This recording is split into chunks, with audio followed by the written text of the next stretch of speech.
নমস্কার, welcome to Pathmaker. RRB PO exam শুরু হতে আর মাত্র 4-5 দিন মতো রয়েছে। ঠিক আছে, তো এই সময়টাতে স্ট্রেস লেভেলটা, টেনশান, অ্যাংজাইটি বলো, যাই বলো না কেন, এগুলো প্রচুর পরিমাণে আর কি কাজ করে। বিভিন্ন স্টুডেন্টদের পরিস্থিতিগুলো একরকম হয়। কারো হয়তো লাস্ট অ্যাটেম্প্ট, আর কারো হয়তো ফার্স্ট অ্যাটেম্প্ট। ঠিক আছে, এরকম বিভিন্ন পরিস্থিতি, বিভিন্ন রকম অনেক কিছু ফ্যাক্টর কাজ করে, যেগুলো কিন্তু আরও স্ট্রেস বলো, টেনশান বলো, এগুলোকে কিন্তু বাড়িয়ে দেয়। ঠিক আছে, তো এক্ষেত্রে এই স্ট্রেস বলো বা টেনশান, এই যে বিষয়গুলো না, এগুলো প্রতিটা মানুষের মধ্যে কমন একটা ফ্যাক্টর। ঠিক আছে, যারা আগেও পরীক্ষা দিয়েছে, পরীক্ষার আগের দিন টেনশান হয়েছে, তুমি দিতে যাচ্ছ পরীক্ষা, তোমার ক্ষেত্রেও টেনশন হবে। এরকম নয় যে কারো হয়নি, তুমি একাই, তোমার একাই টেনশন হচ্ছে, তা নয়। প্রত্যেকের মধ্যে কম বেশি টেনশন, এই বিষয়গুলো কাজ করে। তো প্রশ্ন হচ্ছে, এগুলো থেকে ফ্রি থাকবে কি করে? আর এই পরীক্ষার আগের এই সময়টাকে কি পড়বে, কতটুকু পড়বে? তার আগে আমি কয়েকটা কথা বলি। মানে অনেকের মধ্যে একটা ভুল ধারণা থাকে, সেই ভুল ধারণাটা ভাঙতে হবে। সেটা হচ্ছে কি, পরীক্ষার আগে একদম 2-3 দিন বা 4 দিন আগে কি করি, অনেকেই থাকে যে প্রচুর পরিমাণে মক দেওয়া শুরু করে, 4টা 5টা করে মক দিচ্ছে। সেটা কিন্তু একদমই হেল্পফুল নয়। ঠিক আছে, হেল্পফুল নয়। কারণ তোমার দেখা গেল একটা মকে বা কোনো মকে যদি তোমার রেজাল্ট একটু খারাপ হলো বা কিছু হলো, তখন কিন্তু তুমি আরও বেশি প্রেশার নিয়ে নেবে। ঠিক আছে, তাই জন্য মক কম করে দাও। ঠিক আছে, পার ডে একটা দাও। ঠিক আছে, আর পরীক্ষার মোটামুটি একদিন আগে আর কোনো মক দেবে না।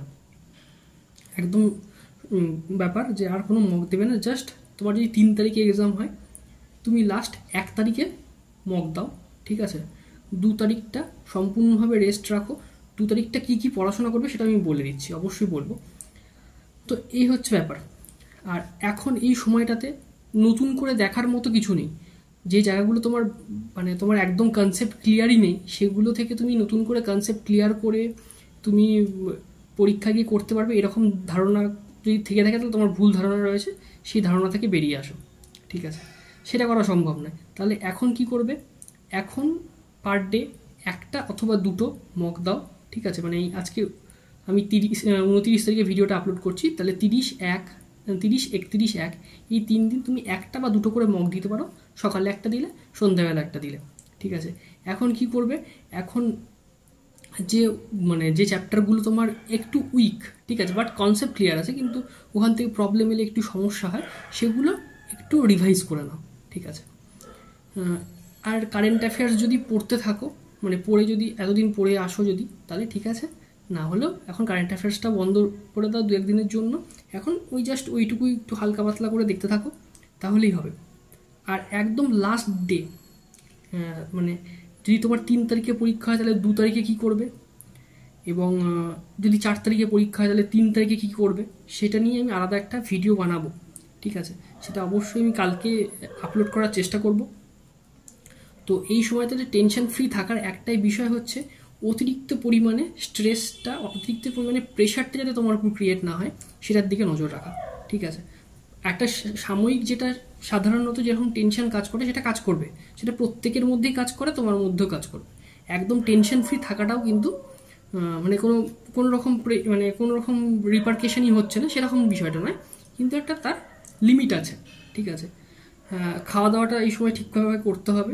ঠিক আছে, মানে যাতে শরীরের মধ্যে যাতে কোনো রকম সমস্যার সৃষ্টি না হয়। ঠিক আছে, কারণ শরীরে যদি সমস্যার সৃষ্টি হয়, তাহলে কিন্তু পরীক্ষাটার ওপরেও সেটা একটা খুব খারাপ প্রভাব পড়বে। তো এইটুকু বিষয়গুলো মাথায় রাখবে। পাশাপাশি তোমার মানে কার কীরকম, মানে পাশের বন্ধুর মকে কেমন নাম্বার উঠছে, সেটা জানতে যাওয়ার দরকার নেই। ঠিক আছে, তুমি যা করে এসছো এতদিন ধরে, সেটা তুমি বেস্ট করে এসছো।